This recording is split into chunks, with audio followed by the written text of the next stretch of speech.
Les comunicamos que todas las conferencias serán grabadas y las mismas serán subidas a YouTube para poder tener el material a disposición tantas veces se requiera. Dentro de este espacio, para poder llevar un orden, les rogamos el respeto y la plataforma cuenta con una ventana de chat. En las mismas podrán hacer las preguntas correspondientes al tema expuesto. Quien les habla se las hará al exponente para que dentro de las posibilidades pueda responderlas. Les agradecemos su valiosa presencia a todos y los invito, si es posible, que me acompañen en este momento con una oración para ponernos en presencia de Dios y luego darle paso al señor Gustavo Breido Bey. Así que en el nombre del Padre, del Hijo, del Espíritu Santo. Amén. Padre proveniente, eres llamado fuente de luz y de la sabiduría.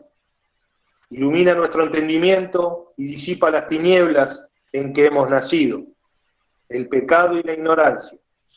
Concédenos la facultad de aprender, la facilidad de entender, la capacidad para retener, la sutileza para interpretar y el don de saber hablar.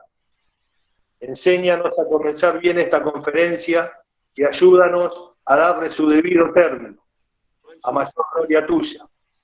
Por Cristo nuestro Señor. Amén. Santa María, sede de la sabiduría, ruega por nosotros. En el nombre del Padre, del Hijo, del Espíritu Santo. Amén. Procedo a presentar al señor Gustavo Breido Bey. Es capitán del ejército argentino.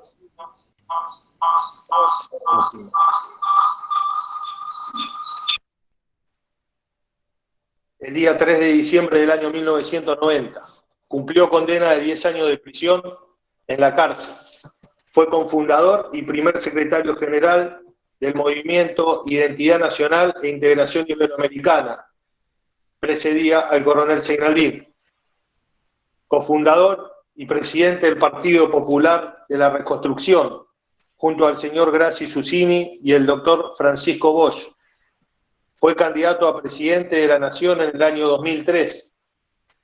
Es licenciado en Ciencia Política y ha alcanzado el doctorado de Filosofía en la Universidad de Kennedy y en la Universidad Católica de La Plata.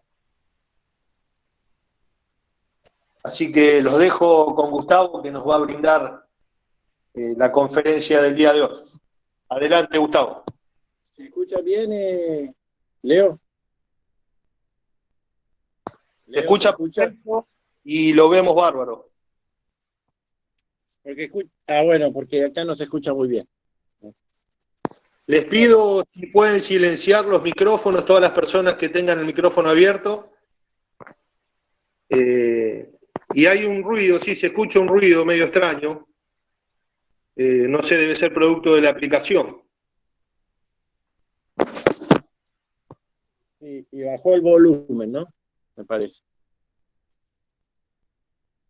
Bueno, la conferencia o la charla del día de hoy trata sobre la globalización y el nuevo orden mundial. Mucho se habla sobre este tema, mucho hemos leído y escuchado, pero fundamentalmente hemos podido percibir que este tema, cada vez que se trata, inmediatamente es descalificado a partir de que empiezan a decir de que se tratan de teorías conspirativas. Acá no se trata de teorías conspirativas, acá se trata de una lucha por el poder mundial. Finalizada la Segunda Guerra Mundial, el mundo quedó dividido y se dividieron el mundo entre las potencias ganadoras de la guerra, aparecieron nuevos actores, la Unión Soviética se quedó con la mitad del mundo casi, y los aliados con la otra mitad. Surgieron las Naciones Unidas y organizaciones multinacionales, como el Fondo Monetario Internacional, el Banco Mundial.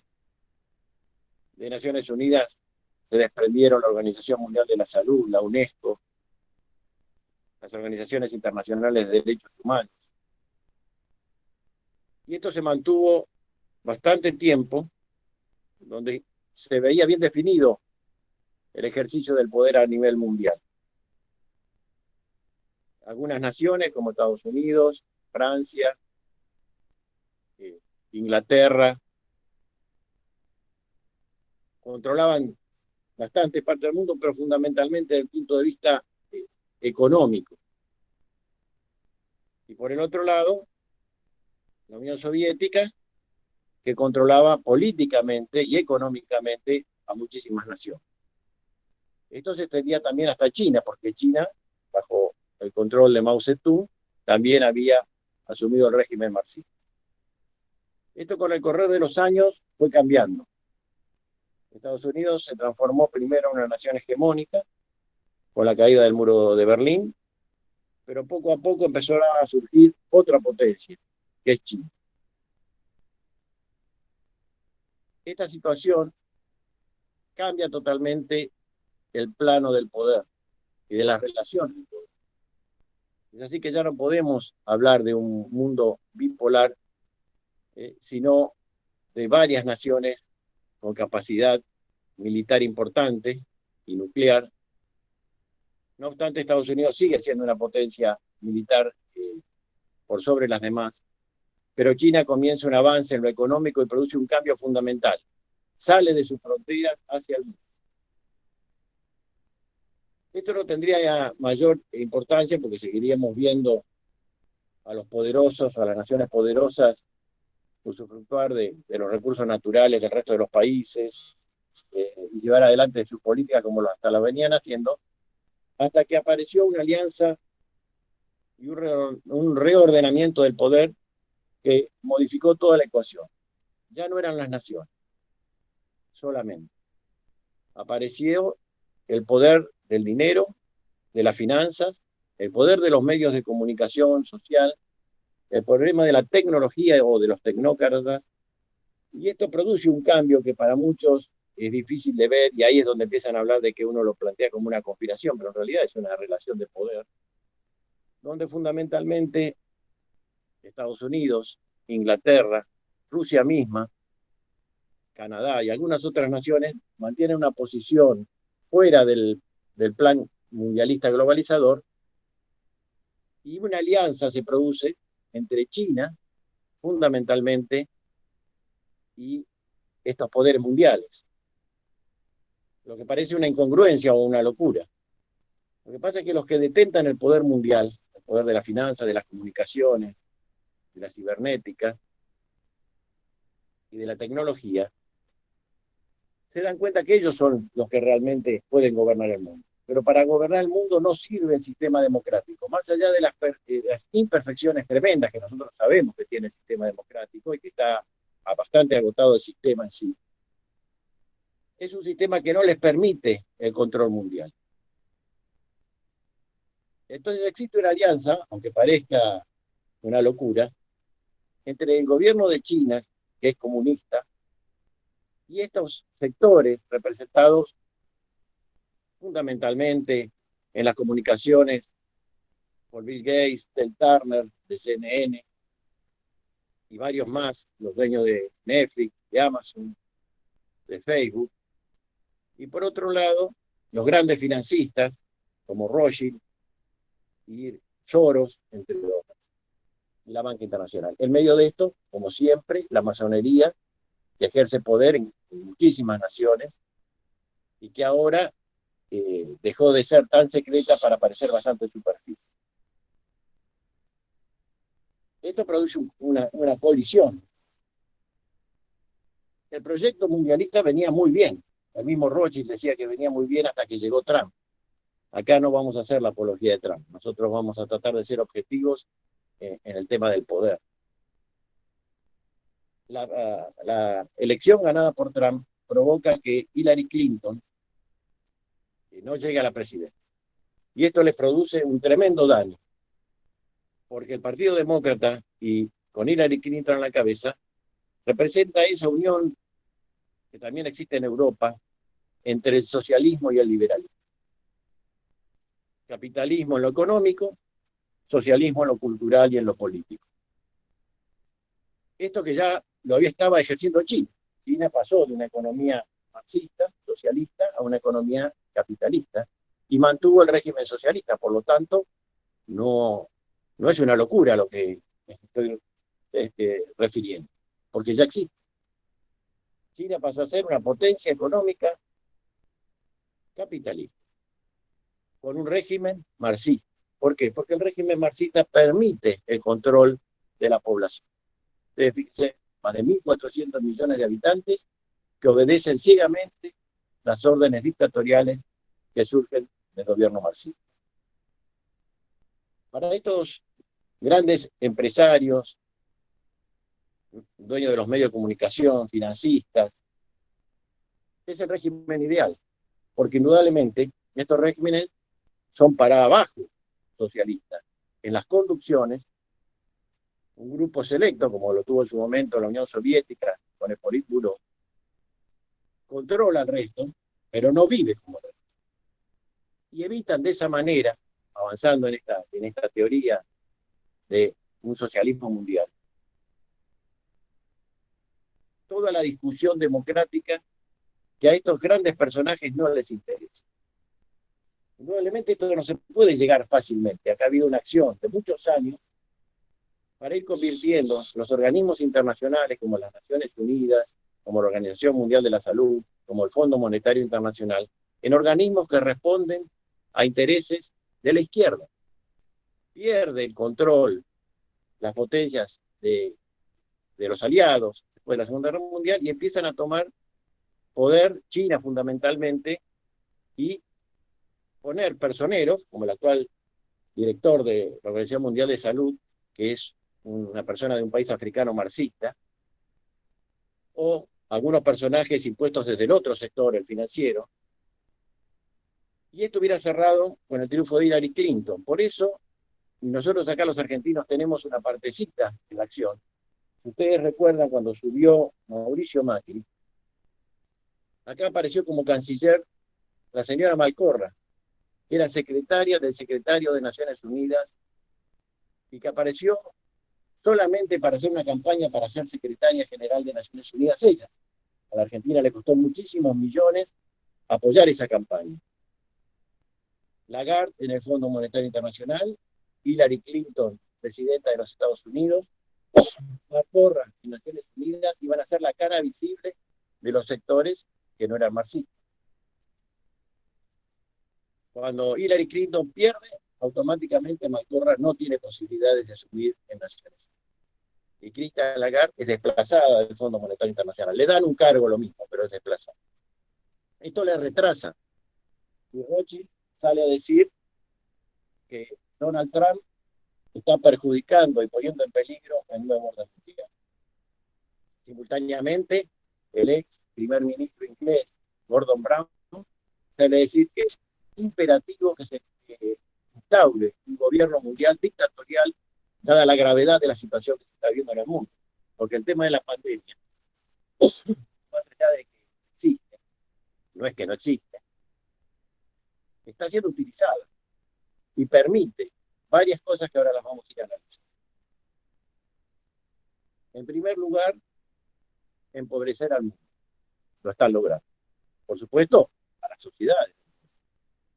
Como diría en su momento Epstein acá en Argentina, en la crisis nosotros crecemos. Hay gente que se está enriqueciendo muchísimo producto de esta pandemia. Por otro lado, avanza en el plan de destrucción de los valores y de los principios. Debe ser la primera vez en la historia de 2000 años, por lo menos, la crucifixión de nuestro Señor Jesucristo, que las iglesias están cerradas y que no se puede dar. Esto es un hecho que no pasó ni siquiera en las guerras mundiales. Jamás se habían cerrado las iglesias. Pero esto está dentro del plan. Porque para que pueda triunfar un gobierno mundial, se necesita hacer varias cosas. Primero, destruir las patrias. Que no existan las naciones. Por eso Francis Fukuyama, aunque después se rectificó, pero lo dijo, escribió El fin de la historia y El último hombre y la desaparición de las naciones. Y fue un boom en su momento. Simultáneamente aparece toda esta campaña de destrucción de la familia. Y lo hacen a través de las teorías que ya eran viejas, porque eran de Malthus, teorías malthusianas de control de la natalidad, pero actualizadas y llevadas adelante a partir de la premisa de que hay demasiada población en el mundo que hay que reducir. Y esto se hace de muchas maneras. Y nosotros lo estamos sufriendo y lo está sufriendo el mundo. Porque todas estas cosas pasan en todo el mundo. Que son el aborto, la eutanasia, los matrimonios estériles, que no tienen posibilidad de tener hijos porque son matrimonios gay o de parejas. El surgimiento de toda la campaña esta LGTBQ, que mina todos los principios morales, pero que es aplicada en casi todo el mundo. Y esto lo logran a partir de un tema bastante interesante de analizar. Nosotros ya habíamos vivido con el marxismo la frase Dios no existe. Es decir, lo primero que se pone pone en duda el sistema marxista socialista es la existencia de Dios. Dios no existe. Nos dicen lo que cuenta es la ciencia y la razón. Y avanzamos en ese tema de la acción y la ciencia hasta que el Papa Benedicto XVI, con su gran intelectualidad, demuestra perfectamente que fe no se contrapone a ciencia y razón, que la fe no se contrapone fundamentalmente a la razón, que sería el orden natural en última instancia. Y dan un paso más, avanzan un paso más, y dicen, no es Dios, no es lo natural, lo que vale es lo que se percibe. Por lo tanto, pasamos del plano sobrenatural a bajar al plano natural y del plano natural al plano psicológico. La percepción tiene más valor que la ciencia, que el orden natural y que la razón. Por un agravante, la percepción no solamente es de uno, sino que el resto tiene la obligación de percibir a esa persona que se percibe diferente como él se percibe, porque si no lo acusan de discriminación. Y ya existen leyes que condenan y persiguen a docentes, a profesionales, a sacerdotes, que se niegan a enseñar este tipo de ideología. Inclusive amenazando con la cárcel en muchos casos, por quitarles el trabajo que está sucediendo. Por lo tanto, la degradación de los valores morales, de los principios morales, cada vez es más clara en este proyecto de ir destruyendo todo el occidente cristiano en sus valores más importantes: Dios, la patria, la salud.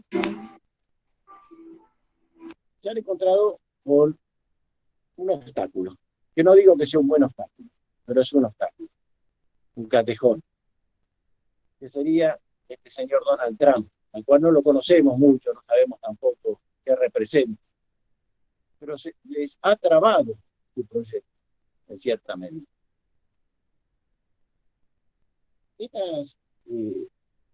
Estos métodos que utilizan están escritos hace muchísimo tiempo. En algunos intelectuales, como Kenneth Goff, que hablaba de psicopolítica y técnica de lavado de cerebro, que siguieron avanzando después. Inclusive mi hermano mayor Rafael escribió en su momento, ya hace muchos años, La perversión del lenguaje y la esclavitud de la mente. Y ahora nosotros estamos en ese momento, se hablaba de palabras que perdían el sentido monovalente y pasaban a ser intercambiables, para ser plurivalentes. Y eso ahora avanzó hasta ahora, y estamos encontrándonos con el lenguaje inclusivo, que es una destrucción del lenguaje y una confusión mental.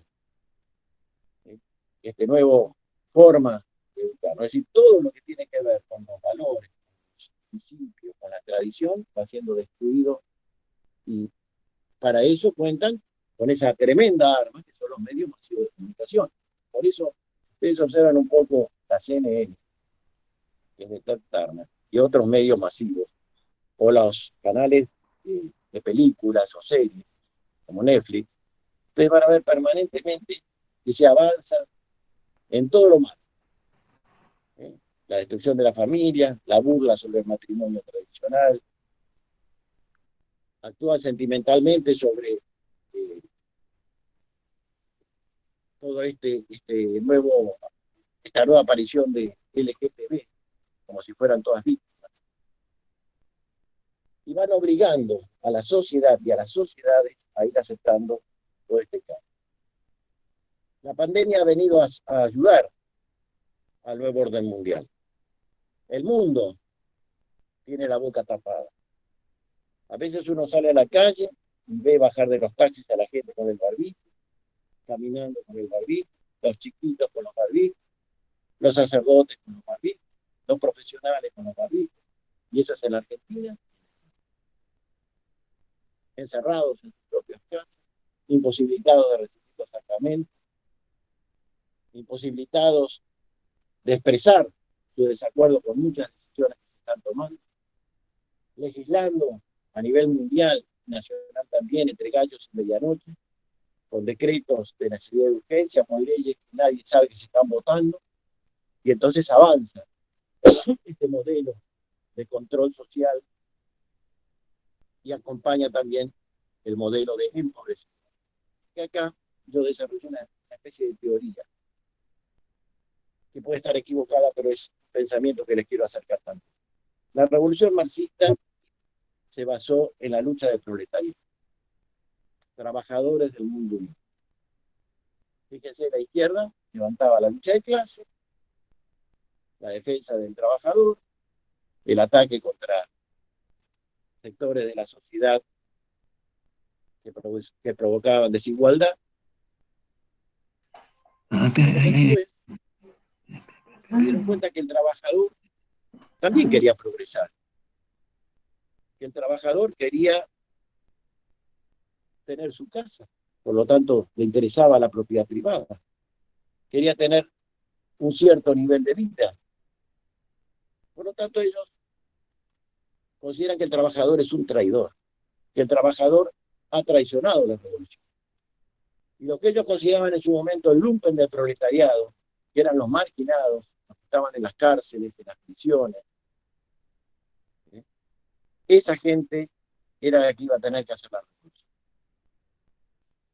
Si ustedes lo traspasan eso acá en la República Argentina, van a entender un poquito el tema de el batallón militante que habían creado, el debilitamiento de los sindicatos más allá de sus propias culpas con el tema de la corrupción, pero el debilitamiento de los sindicatos y el fomento a los movimientos sociales.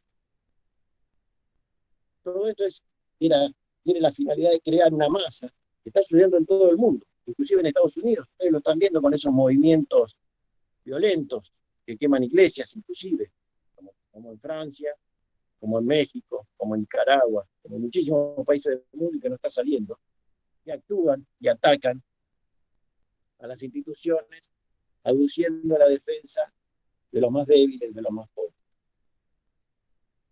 El trabajo dejó de ser un factor importante. Nosotros siempre decimos que el trabajo dignifica al hombre y le permite el respeto de su familia. El hombre que trabaja tiene el respeto de su familia. El hombre que recibe dádiva pierde el respeto de su familia.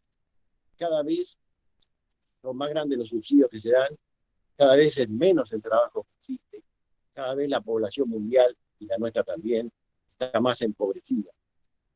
Y también tiene una finalidad, la desaparición de la clase media, porque la clase media suele ser la que resiste, suele ser la que se opone a estos cambios.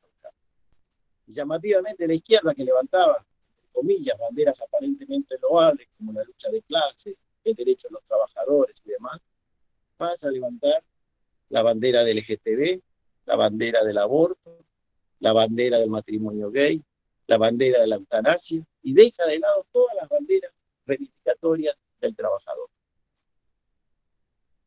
En estos momentos, nosotros estamos presenciando esta batalla, esta tremenda lucha que existe entre estos dos sectores importantes que están buscando definir el modelo mundial. A nivel continental,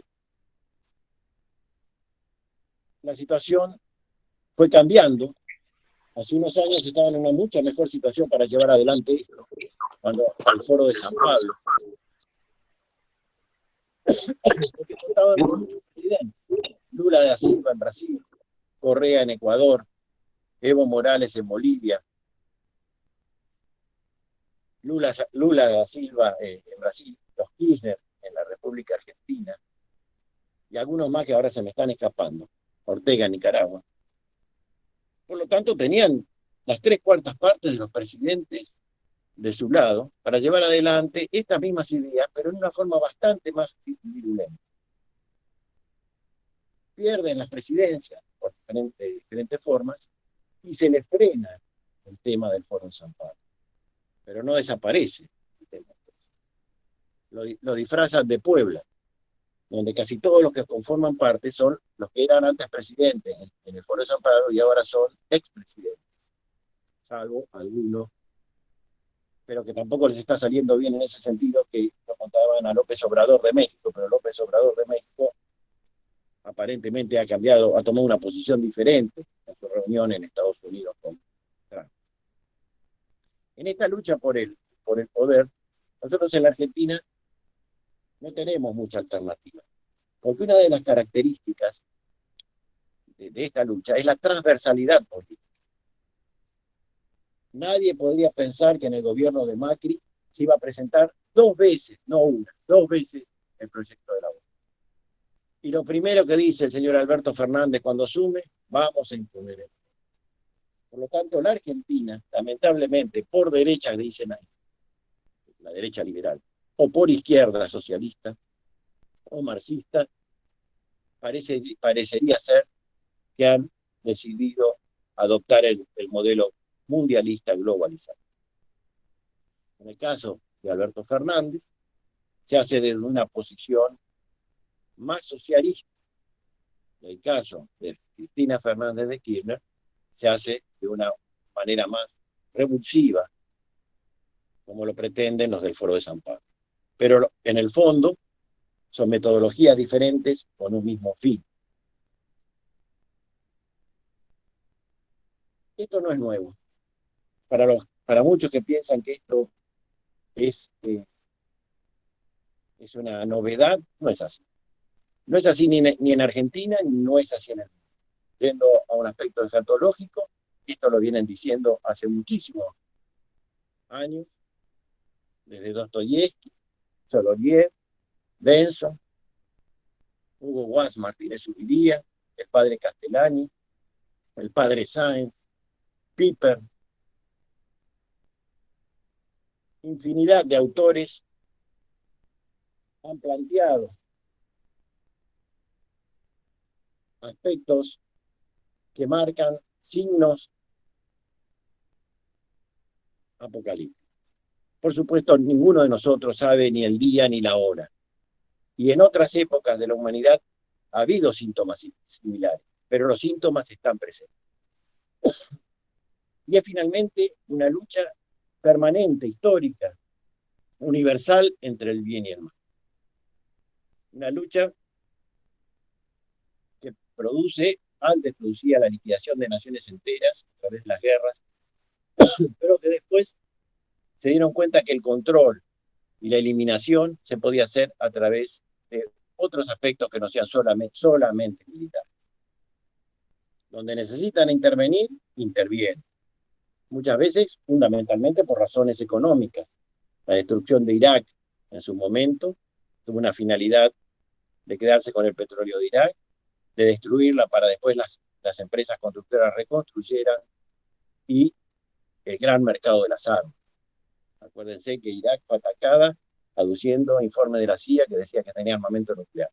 Finalizada el ataque o la invasión a Irak y la muerte de Saddam Hussein, la CIA dijo que se había equivocado, que no había armamento nuclear.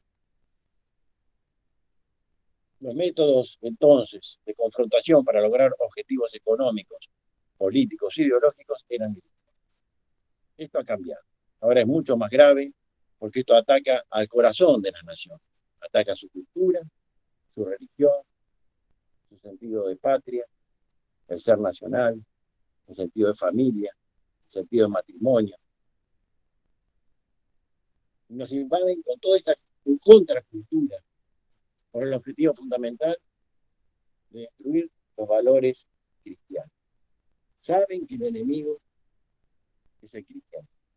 saben que ahí, mientras exista el universalismo de la fe católica, mientras haya gente que siga pensando que existe Dios como objetivo trascendente en la vida, si piensa todavía que existe una patria donde están nuestros valores, nuestras tradiciones, nuestros principios, nuestros muertos, nuestros padres, nuestro amor, y si existe una familia que permite inculcar valores, estos principios, ellos saben que es muy difícil.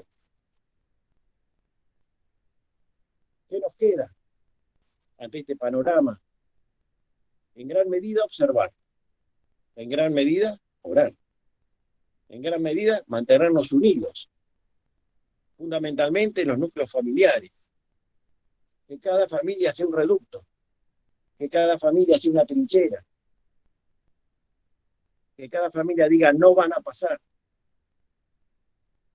Y no tenemos que permitir que minorías con poder impongan a mayorías que no actúan. Los que creen en la democracia saben que la democracia es el gobierno de la mayoría que respeta a las minorías. Pero no es el gobierno de las minorías que imponen a las mayorías como está sucediendo. Fíjense ustedes, están por sacar una ley, la están proponiendo en estos momentos, por Zoom, en la Cámara de Diputados, para que se le dé trabajo obligatorio en todas las empresas del Estado, en todas las reparticiones del Estado, y también en las empresas privadas que trabajan con el Estado, a travestis y a todos los de la línea LGTB. Y resulta que nosotros tenemos un 60% de la población por debajo de la línea de pobreza y sin trabajo. No hay cosa más discriminatoria que obligar a tomar a personas de una minoría irrepresentativa de la población argentina y negarle el mismo derecho a la mayoría de la población. Lo mismo está pasando en la educación, en la obligatoriedad de enseñar la política de género, inclusive a las instituciones confesionales, con lo cual han terminado con la libertad religiosa. Lo mismo pasa con el aborto, que las instituciones, todavía, eso que no salió la ley, porque ellos hablan como si hubiera salido la ley. Ayer que escuchaba en televisión, donde ellos decían, bueno, hace 2 años se triunfó por el voto de la Cámara de Diputados, pero no dicen que el Senado no se votó, por lo tanto no es ley. Lo mismo siguieron adelante con los protocolos, hicieron obligatorio el aborto, con aberraciones, por ejemplo, que menores pueden hacerse el aborto directamente sin ni siquiera consultar a sus padres, que no necesitan denunciar al violador, con lo cual inclusive apañan a quien comete el delito, y que puede ser hasta muy avanzado el embarazo. Esto lo acaba de votar hace poco la capital federal en el protocolo. Y mete preso un médico que se niega a hacer un aborto y que permite que viva la madre y el hijo, y esto sucedió, ustedes lo conocen, en la provincia de Neuquén. Y fue condenado en primera y en segunda instancia, porque la justicia está al servicio del proceso. Este es el panorama que tenemos. Esto es lo que tenemos que enfrentar con valor, con decisión, con formación, llegando al corazón de nuestros hijos, que son los que van a sufrir más de nuestros nietos. Pensando que no hay que aflojar, que ha habido épocas de la humanidad donde ha habido persecuciones tremendas, que vamos a ser perseguidos, que en estos momentos hay muchísimos católicos perseguidos en todo el mundo, en China, en los países árabes, y no solamente perseguidos, sino martirizados, y que hay un silencio tremendo de diferentes sectores para hablar de esta masacre que se está realizando a nivel mundial. En Argentina todavía hay focos, hay esperanza, hay resistencia, y hay una mayoría que quiere vivir con dignidad, ser respetada, que le dejen tener sus valores y sus principios, que no los obliguen a cambiarlos, pero no sirve que esa mayoría esté callada. se tiene que hacer escuchar, tiene que difundir, tiene que denunciar y tiene que fundamentalmente estar convencido que por más que nos tengan rodeados, por más que nos bombardeen a través de todos los medios de comunicación, de los ministerios de educación y muchas veces de sectores de la iglesia que no comprenden que lo que se está buscando es la destrucción también de la iglesia, para que podamos, unidos a través de muchos medios y de muchas cadenas, de muchos programas de televisión y de radio, llevar adelante las banderas que tenemos la obligación de defender y que es nuestro legado. Les agradezco mucho y quedo a disposición de que quiera hacer alguna pregunta. Bueno, brillante, Gustavo, muchas gracias. Tenemos algunas preguntas que yo le voy a ir haciendo, si estamos con tiempo para poder responderlas.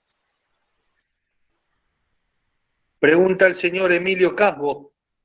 Dice, dada su experiencia en partidos políticos, ¿considera que esa es la vía de solución? Si no, ¿cuál considera que puede serlo? Miren, acá lo importante, nosotros creamos un partido político, tuvimos 14 años para el partido, fue partido nacional. El sistema no permite el desarrollo de partidos políticos nuevos, con ideas claras, con declaración de principios, con una base de acción política a favor del país. Cualquiera que quiera surgir es inmediatamente anulado. Lo importante de estas experiencias que uno ha tenido a través del movimiento, que ha sido un movimiento continental, el movimiento por la identidad nacional, internacional y iberoamericana, y un partido nacional, es que son instrumentos, no son fin en sí mismos, como tampoco las Fuerzas Armadas son un fin en sí mismos. Son instrumentos al servicio de la patria. Pueden ser útiles o no útiles. Puede haber momentos que sean útiles y momentos que no lo sean más. En el momento que uno se enamora del instrumento, pierde de vista el fin. Por eso nosotros, cuando vimos que el movimiento necesitaba un brazo de participación, sacamos el partido. Pero cuando vimos que el partido no iba a prosperar, porque teníamos todo el enemigo, porque nosotros somos el enemigo, los que no transamos, los que no acordamos, los que no entregamos los principios, los que somos fieles a una declaración de principios, de valores. En el año 1997 nosotros sacamos en nuestra declaración de principios que estábamos en contra del aborto. Nadie hablaba de ese tema. O denunciábamos el nuevo orden mundial. Nadie, del año 90 ya el coronel Zenedín y el equipo de trabajo militar sacó el libro El nuevo orden mundial. El libro El complot para destruir las Fuerzas Armadas latinoamericanas, el libro La indefección de la Patagonia, el libro La patria indefensa, y tantos otros libros que publicaron diferentes miembros del sector que nosotros representamos, donde anunciábamos todo esto. Bueno, son instrumentos. Todos son instrumentos. Una vez, cuando yo era miembro de las Fuerzas Armadas en la capital, un director, justo se producía el cambio de gobierno y asumía el doctor Alfonsín. Salíamos a la democracia. Y el general nos reunió y nos dijo que había que acatar al gobierno democrático y que si el gobierno ordenaba ponerse una estrella roja en el casquete, había que ponérsela. Y entonces a uno ahí comprendió inmediatamente que las Fuerzas Armadas no pueden estar al servicio de ningún gobierno, ninguna ideología. Las Fuerzas Armadas tienen que estar al servicio de la patria. Y cuando no están al servicio de la patria, dejaron de ser un instrumento idóneo de lucha. Lo mismo pasa con las fundaciones, lo mismo pasa con los partidos, lo mismo pasa con los movimientos. Al servicio de un proyecto de nación, al servicio de una patria católica. Entonces son instrumentos. Cuando nosotros confundimos, repito, el instrumento con el fin, entonces hay que retirarse porque estamos equivocados.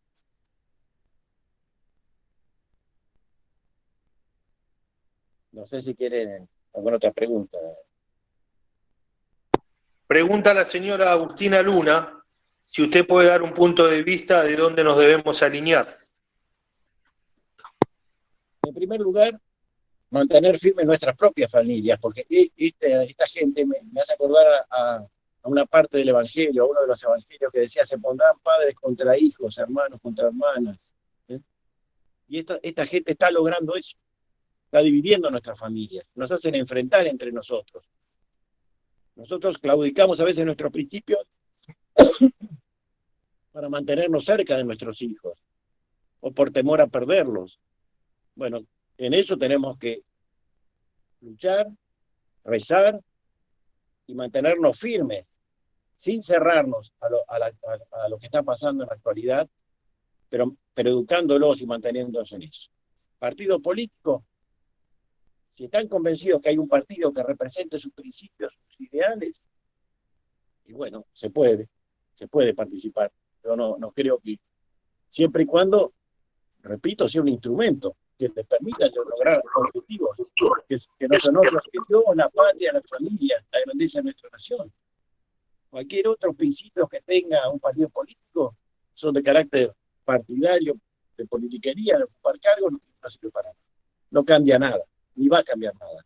Porque además no se puede competir realmente ante la fortuna, los millones que gastan, los medios de comunicación a su servicio.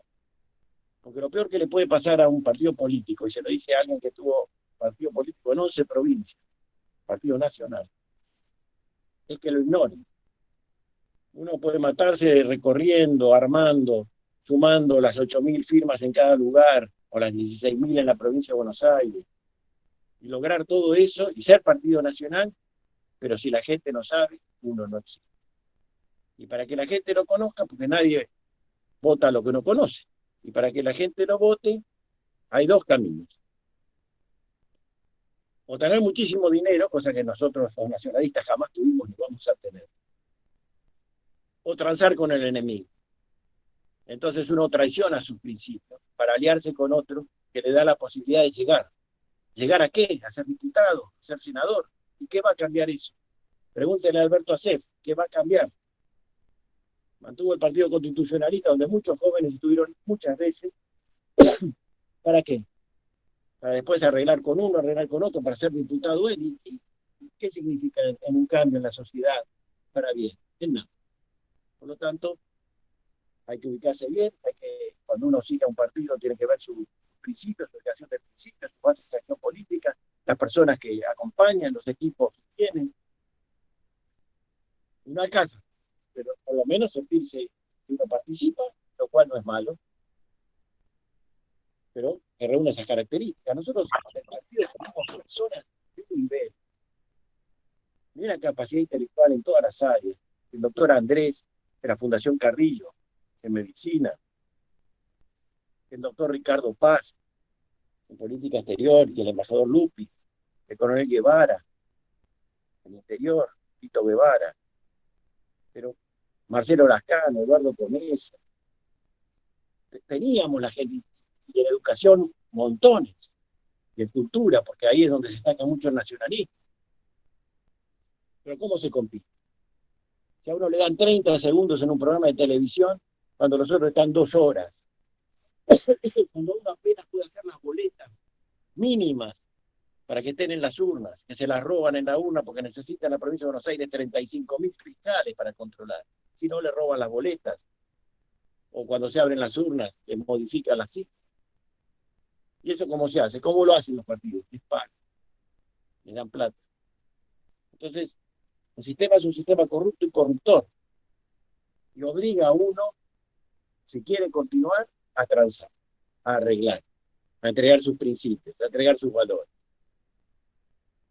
Yo cada vez que terminaba un acto del partido, inclusive en el 2003 y el 2007 con las candidaturas a presidente, decía: por Dios nuestro Señor, por nuestra querida patria, por el futuro de nuestros hijos, ni un paso atrás. Y nosotros no podemos dar un paso atrás, porque si no estamos traicionando toda la lucha y todo el sacrificio de tanta gente en todo el país.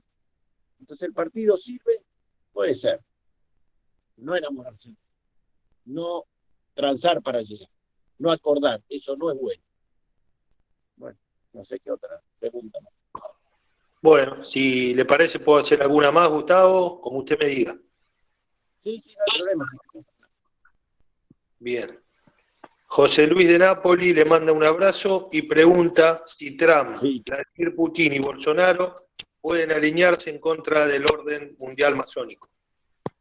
Miren, si ustedes quieren, yo vuelvo a repetir que yo no digo que sean buenos, ¿sí? No nos engañemos, porque acá... Pero si ustedes quieren saber los que están contra el nuevo orden mundial, escúchenlo a Longobardi en CNN o en Radio 10 todas las mañanas. Se dedica a atacar a Trump, a Bolsonaro, permanentemente. No hay un día que lo ataque. Putin también lo agrega de vez en cuando. Yo no digo que sean Bolsonaro, Trump y Putin buena gente. Digo que no están de acuerdo con el modelo de globalización, con el mundialismo. No están de acuerdo. Por eso posiblemente Trump pierda las elecciones y a Bolsonaro lo presenten como un bloque. Con Putin no se meten mucho porque Rusia es más un bloque. Pero si ustedes quieren saber quiénes son personas que pueden ser más o menos rescatables, escúchenlo a Leuco, escúchenlo a Longobardi, escúchenlo a Lanata. Por supuesto, los otros directamente, los otros medios están al servicio del poder mundial, como Víctor Hugo Morales y todos estos personajes que están en C5N y en Radio 10. Pero estos se disfrazan. Pero en el fondo, fíjense cómo hay una comunidad en el ataque. Todos atacan a Trump, a Bolsonaro, a Putin y a alguno más. Y ahora López Obrador, porque se negó a sumarse. Sí. Bárbaro, Gustavo. Bueno, creo que estaríamos en condiciones de ir cerrando ya. Bueno, les mando un saludo y un abrazo muy grande a todos y muchas gracias por el aguante. Antes de que se vaya Gustavo, le voy a pedir a los participantes, como lo venimos haciendo todos los viernes, si pueden desactivar sus micrófonos, o activarlos, mejor dicho, y brindarle un fuerte y cálido aplauso a Gustavo.